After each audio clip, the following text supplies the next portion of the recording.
تکبیر تحریمہ کہتے وقت دونوں کانوں تک ہاتھ اٹھانا، دونوں ہاتھوں کو تکبیر کہتے وقت کانوں تک اٹھانا، دونوں ہاتھوں کی انگلیوں کو اپنی حالت پر قبلہ رخ رکھنا، دونوں ہاتھوں کی انگلیوں کو اپنی حالت پر قبلے کی طرف رکھنا، ہتھیلی اور انگلیوں کو قبلے کی جانب کرنا،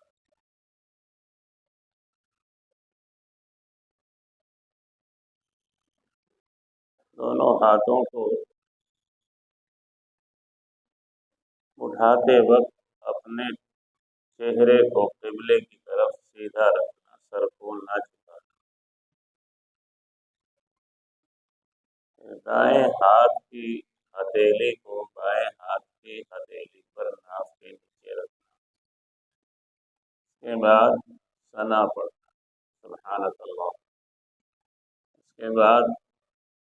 تعوذ یعنی اعوذ باللہ پڑھنا، اس کے بعد تسمیہ یعنی بسم اللہ الرحمن الرحیم پڑھنا، اس کے بعد تیسری اور چوتھی فرض کی رکعت میں سورہ فاتحہ پڑھنا، فرض کی تیسری اور چوتھی رکعت میں سورہ فاتحہ پڑھنا، آمین کہنا، سورہ فاتحہ پڑھنے کے بعد آمین کہنا، رکوع سجدے کی تکبیرات اور آمین کو آہستہ کہنا، جتنے بھی تکبیرات انتقال ہیں رکن سے دوسرے رکن میں جاتے ہیں، ان تمام تکبیرات کو اور رکوع اور سجدے کی تسبیحات کو اور آمین کو آہستہ کہنا ہے۔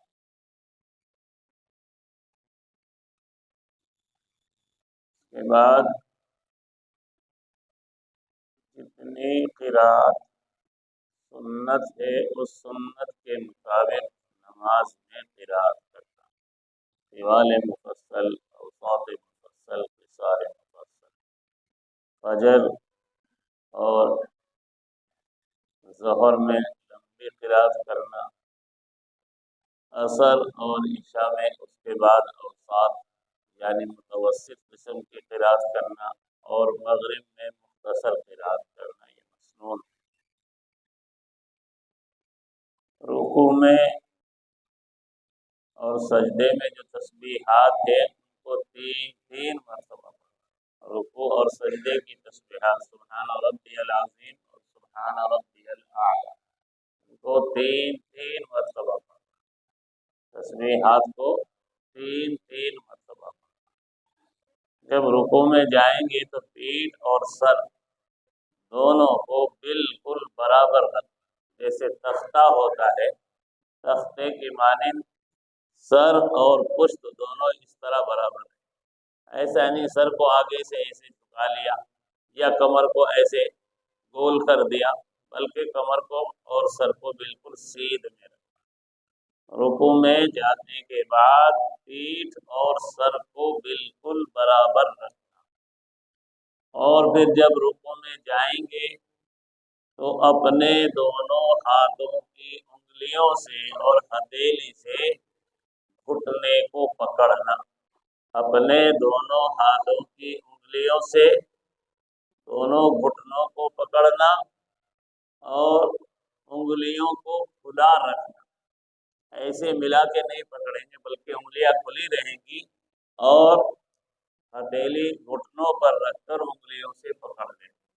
یہ بھی سنت ہے۔ اس کے بعد جب رکوع سے اٹھیں گے تو امام کا سمع اللہ لمن حمیدہ کہنا اور مقتدیوں کا ربنا لک الحمد کہنا، مقتدیوں کا ربنا لک الحمد کہنا، اور اگر مقتدی ہے تو مقتدی کا سمع اللہ لمن حمیدہ اور ربنا لک الحمد دونوں کہنا۔ اگر آپ اپنی تنہا نماز پڑھ رہے ہیں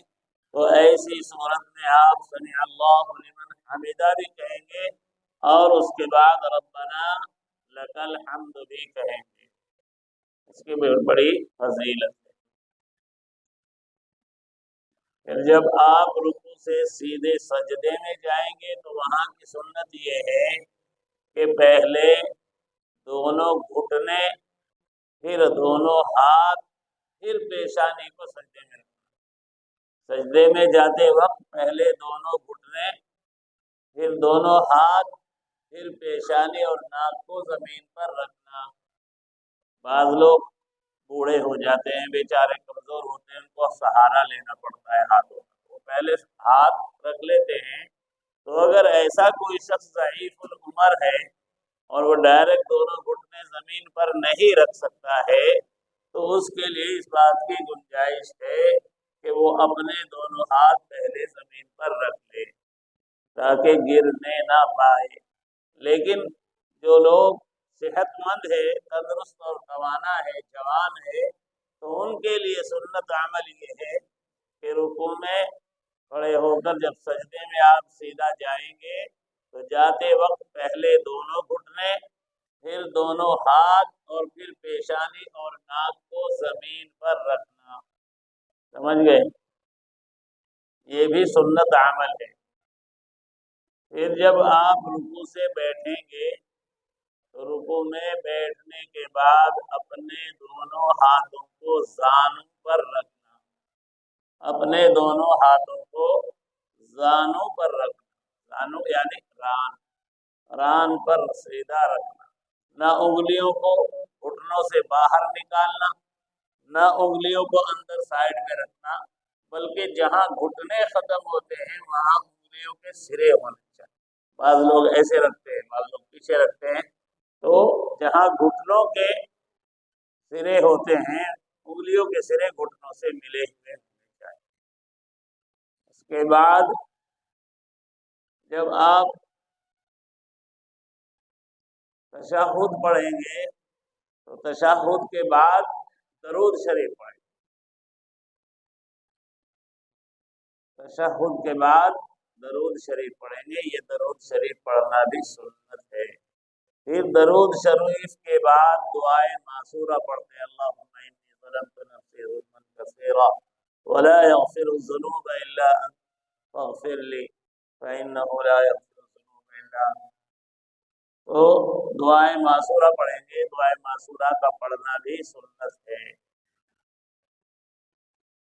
دعائے معصورہ پڑھنے کے بعد پھر آپ سلام پھیریں گے۔ سلام پھیرتے وقت اپنا چہرہ دائیں کندھے کی طرف گھمانا، اس طرح گھمانا کہ آپ کے چہرے اور رخسار کا حصہ اگر پچھلے والا دیکھنا چاہے تو دیکھ سکے۔ صحابہ فرماتے ہیں حتی نرا بیاض خدہ، ہم رسول اکرم صلی اللہ علیہ وسلم کی رخسار مبارک کی سفیدی کو دیکھ لیا کرتے تھے۔ جب آپ دائیں جانب سلام پھیرتے تھے تو دائیں جانب کے مصلی آپ کے چہرے کے اس حصے کو دیکھ لیا کرتے تھے، جب بائیں جانب سلام پھیرتے تو بائیں جانب کے مصلی آپ کے چہرے اور رخسار مبارک کی سفیدی کو دیکھ لیا کرتے۔ اس طرح یہ مسنون اعمال ہیں، ان مسنون اعمال کی آپ خبر گیری رکھیں گے، اچھے سے نماز پڑھیں گے تو انشاءاللہ آپ کی نماز سنت کے مطابق ہوگی۔ اللہ تعالی ہمیں سنت کے